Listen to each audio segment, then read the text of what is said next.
Hey, hello. Welcome back to the For the Badge podcast. It is time for Europa League talk, and I don't want to do it. I really don't want to do it. But before we get there, hit the like button. Go ahead and subscribe to the channel and get that notification bell on. This one hurts. Yes, we're focused. We've turned the focus, but this one hurts. Really This hurts. game, this game definitely looked like it turned the focus. But I will say, what do you think? I know you're going to point to the lineup, but what do you think went wrong with what was fielded? I'll ask that first. It's clear. I mean, it's clear and obvious. There's only one reason uh, why this game has gone the way it has. And if you look at the actual personnel through and through, yes, there were a couple of injuries. Saliba started. I was happy to see that, but then went off. But Holding was good when he came on. Um, Tamayasu went off injured. Also, can't blame that, and that's also not good. But Ben White was good when he came on. Uh, Xhaka was decent. I thought Jorginho, who I wouldn't have played in this game, or at least I would have pulled him at halftime. I thought his assist was fantastic, and I thought some of his breakup play was good. But we learned in the first leg of this tie that Sporting were going to break on the counter.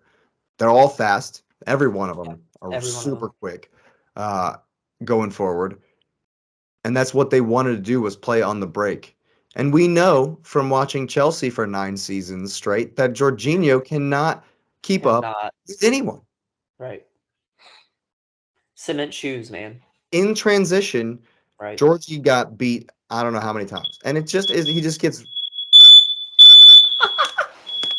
My wife's trying to burn the house down, cooking dinner. Oh oh no. good grief. Are you good? Oh my goodness. The Well, that's fire gonna be alarm. that's That's gonna how bad, We were that's gonna. gonna be burnt. how bad Arsenal were today. They had Yeah, fire yeah. Yeah, alarm. Setting off it was a the 5 alarm fire for Arsenal. setting the alarms off and It's Cajun. yeah. It's Cajun food. Yeah. Cajun food. Good grief. Good Anyway, grief. sorry about that. Yeah. But I thought Jorginho That was Georgie the whole game, just beep beep just beep. setting the alarms off. But I thought he was decent when the game wasn't in transition in flux, and he was able to make some good passes. But where we lacked was Fabio Vieira. I mean, his performance consistently has not been good enough. And I'll say it again. You can go back and look at pretty much every pod after an FA Cup game, after the Carling Cup, the No One Cares Cup exit to Brighton, even after we lost to PSV 2-0 in the group stage after we'd already gone through. Um, and I can even point fingers during the Oxford 3-0 win at Fabio Vieira's performance. It took him getting a good pass and a little bit of confidence to actually come into that game and be, decent in that game. Right. But he doesn't have the positional sense. He doesn't have the willingness to come back deep enough often enough. He doesn't work hard enough in the press. He normally works harder than he did today in the press. I'll give him that. But he was running away from the ball way too much.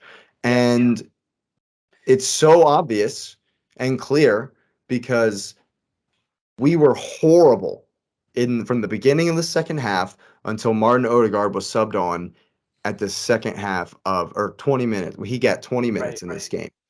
Yeah, And the second half was as soon as Odegaard was on, we were down their throats the whole rest of the game. In the first half, I thought we were decent because Gabby Jesus was picking up the slack. He was being the creator. He was coming back to get the ball and then driving at the back line. And so the fact that Vieira wasn't gluing us together, wasn't creating enough, which is what he was put in the Odegaard role to do, right.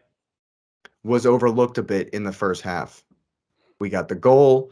We were locked down in defense. We were able to create a bunch of chances. We perhaps should have had another goal. We were a toe offsides from having a penalty. Um, Although I think once that penalty got looked at, it would have been seen as a dive personally, but the shout would have been there. And so, but once he took Gabby Jesus off and brought Trossard on, Trossard's just not that kind of player that's going to come. He does come back for the ball, but he needs service. He needs someone to lay it off to, someone to bounce a pass off to. Mm-hmm. Jesus is picking the ball up, turning around, and trying to bulldoze through everybody. And in that second half, we didn't win any second balls. We did not have any control of the game, and that's what it really comes down to. When Odegaard is in the team, we control the game.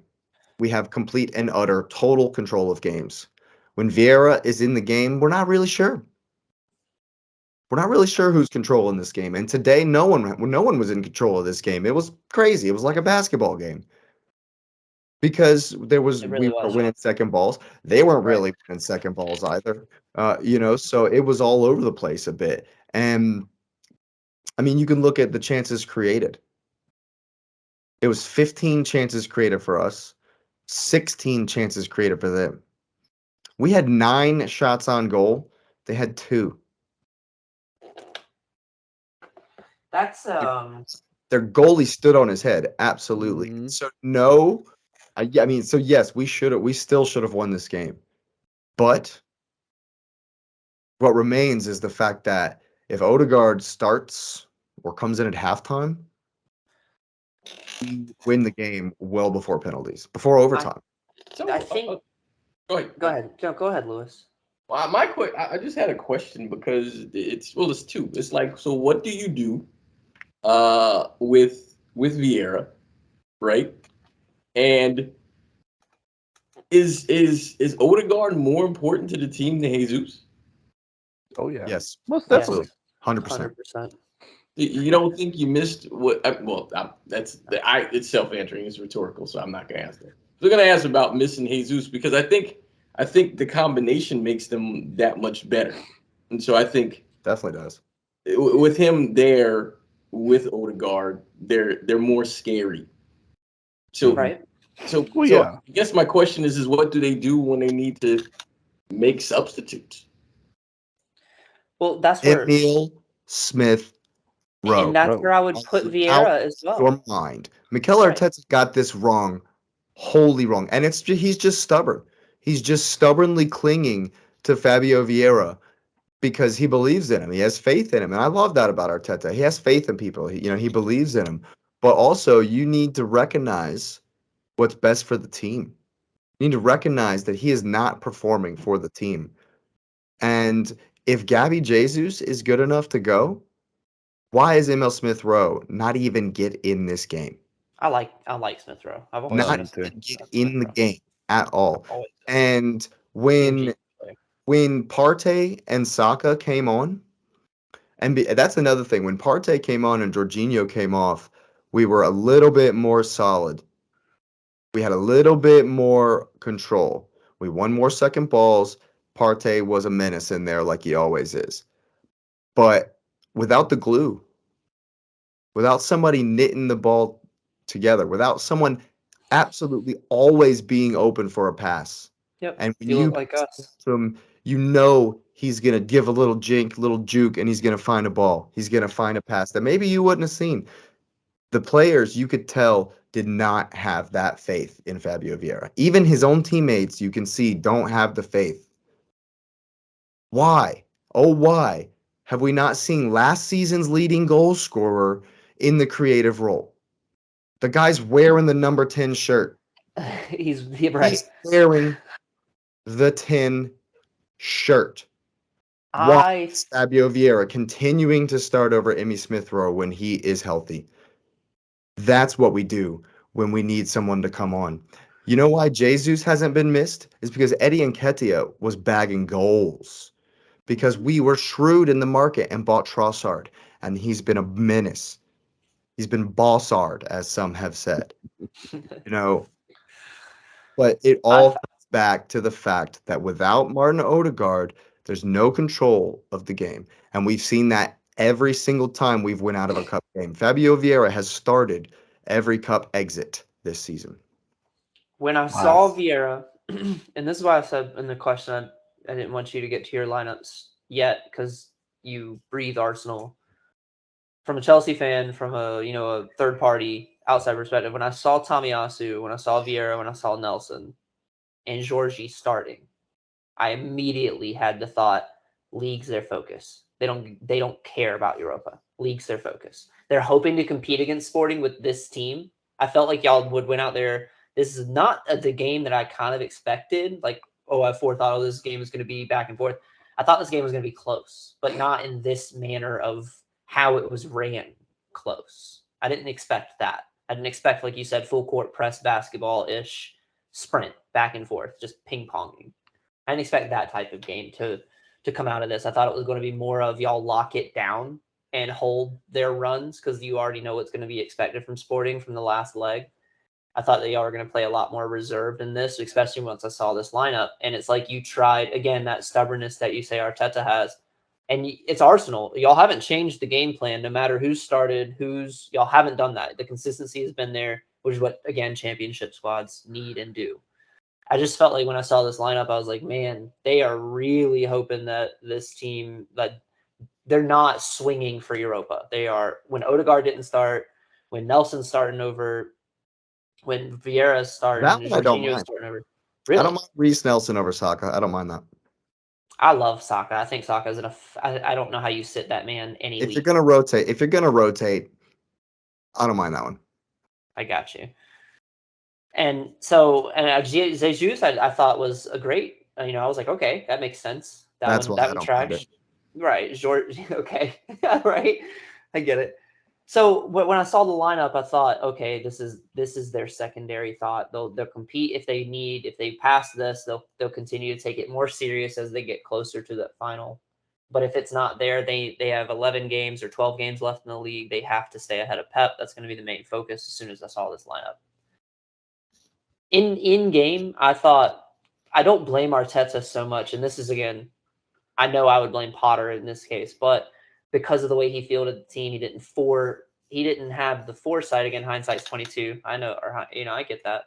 But the start of Tomiyasu and Saliba, with both of them going down early in the game and costing yourselves those substitutions, I think is what held off Martin Odegaard not being able to come on. I think that was part of the game plan. I would like to think that was part of his game plan, but he had to keep it. He had to because of what happened early with both of these defenders going down. So he lost 2 substitutions. And if you're going to play this game out, I'm going to sub this guy with X amount of minutes left, that goes out the window as soon as, Tomiyasu went down early. So that kind of changes your game plan. And then when another one happened, no, you probably prepared for one. I don't think anyone goes into the game preparing for both having to be taken care of first. That was the first 2 substitutions, if I'm not mistaken, was back-to-back defender after defender.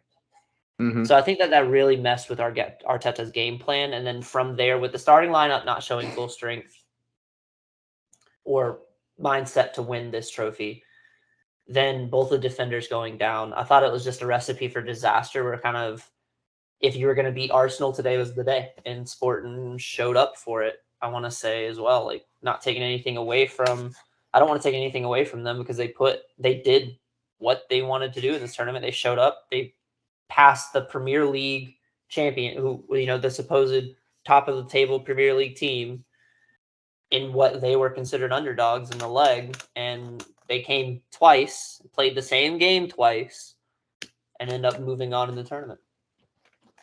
I actually disagree with you. We could have subbed Odegaard instead of bringing on Saka. And we should have. The control of the game was way more important, because you bring Odegaard on there, then Trossard's going to get more opportunities. Martinelli's going to get more opportunities. Nelson has proved that he can score in big moments. He's every time he's come on, it's been a kind of desperate moment, and he's had the goods. So that's why I'm not really worried about Nelson. I felt like we could have gotten over the line without Saka if Odegaard came in way sooner. Just way sooner. It begs the question, and I agree. I agree with both of you. I mean, obviously, you don't have the same points, but there's the major points I agree with. But I do kind of beg the question for mentality purposes of why would you give it away? Because if it's a trophy to be won, you go win it. I mean, you go out to win every game, and so I think that I mean, all you guys I know don't about know. sports. If you go out in a game, you don't really care about it. That's like the cold bug in your house. Like you eventually will get it and it'll affect you somewhere else. Right. And so it shocked me that they wouldn't go out for this because I would dare say they were the favorites to win this. Oh, absolutely. Oh, The yeah, whole most tournament. The whole definitely. tournament. Right. And so to go to, and so I just think that causes an issue because if you feel this team like you don't want to win the tournament, well, what do you think the players are going to do now? Because now, and I hate to say it, and I mean, obviously it benefits me and you know what I root for, but now there's a desperation that will be attached to the Premier League that didn't need to be there because now it's hey, every 3 days we got to be on it. Now it's oh, well, we got to win this one, and if we don't, and there's no, I just think it takes away because because we had this conversation before and I asked, are they going to go for it? And Jake, you said, yeah, I thought you Yeah. thought they would, and I I thought they would too. I thought they would too. Because I Yeah. mean, what better way to cap off a year if you win the Premier Oh, League title and you win a oh. double? You bring You win home a double. European trophy and the domestic? huge. Are you kidding? That's huge. That'd be It's huge. amazing, and so the funny thing is that while you know no one's really talking about it, and you haven't really heard about it, City is quietly sitting still in a triple. What is the triple? I can't remember. Treble. The Yeah, treble. trouble. Jesus Yeah. Christ! But you know what I mean. So Fine. they're Working Two hard. quietly Yeah. on it. second Like place. nobody's talking about it, but they're quietly on it. But And here's it's the funny thing. because all of a sudden, City seem like the team that you're forgetting about. I think Yep. they like that.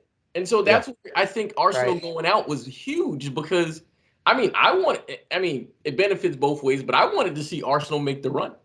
Yeah. I think they could have won it. And I think that would have been beautiful. That team they have right now is so good that I'm not saying they deserve, but if they had a chance to win a double, that would have been an amazing season. Yeah. I And do think it's kind of a chess move on Arteta's part if you really kind of like it hit me while you were talking. It hit me while you were talking about it. They know City's focus is Champions on everything. They know City's focus is Champions League.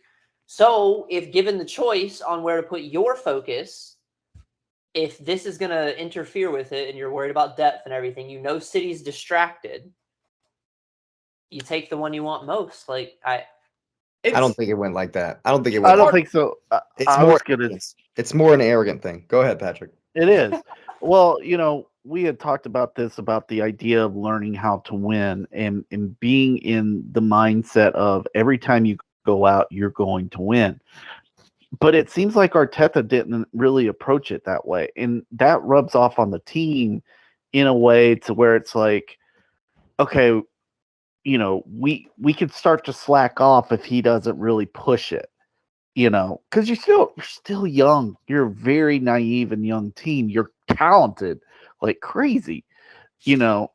But when Arteta doesn't play your best player until way late into the your game, captain, that's the leader of that squad. I mean, that's the absolute captain leader of the squad, Right. and you don't play him, you're Right. telling the team that you just don't care.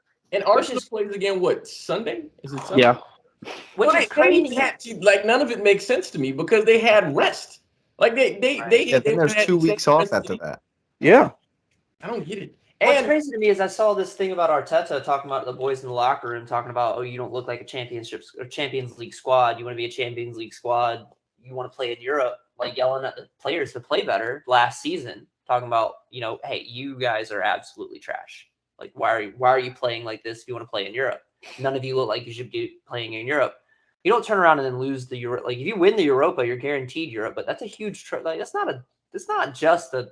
We've won Europa. Like, it's not just a trophy that you can. It's a big trophy. Yeah. We played a lot Not of a teams. 10 cup anymore. Right. Yeah. Not a 10 cup. Yeah. in addition to that, how often do teams get a chance to win a double? Right. That doesn't Really? happen. there's no way you turn that down. I don't care how much you think, oh, I want to win the league. There's no way you tell me I got a chance to win 2 trophies and I'm almost there. I want to no say way the I turn subs that got down. to him. I want to give Arteta the benefit of the doubt. I want to say the 2 defenders going down is what got to him, man. No way. Maybe they rattled him a bit, but I think he Starting lineup gotta be. still had the experience. He still had experiences like that this season where I think he should have been able to handle this situation better. And at the end, I think the consensus is for me correct. It's a mentality thing from Arteta himself, and it was a real signal that uh, we weren't trying to really go all the way with it. And so the focus shifts. 11 games, and I agree with you 100%, Lewis. He's heaped tremendous pressure on every single game we have left. But that is the Premier League, and we're definitely going to get to that. But we'll end it there on the Europa League because that is the end of the Europa League for Arsenal. So we may touch on it for the rest of the season. We may have to. I mean, give you the know, When Man United gets we have beat, United. We're United trying to goes win down. a quad. No, when United goes down, Yes, when Feyenoord, who won 7-1 today, I saw that. That was Roy insane. United, we will get back to the we'll Europa get League. back to the Europa. If Man U wins it, they would win a double. No, I'm out. I'm like Jake. I'm out. I'm turning off the Yeah. camera. I'm out. Yeah, they would. I'm out. I'm just done.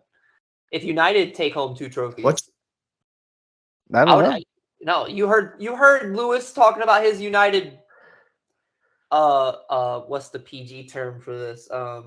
If they win, they get a double. I'm out. Yeah. Ten Hag would be the greatest manager ever. Yeah, Or- greatest ever. Or Well, my anyway. personal favorite, if United win the double, I'll eat my boot. Yeah, of course you will. Yeah. Well, on that note, we'll go ahead and call that right there. Thanks for listening. This has been the For the Badge podcast. Hit the like button, subscribe to the channel, and get that notification bell on. Have a good night.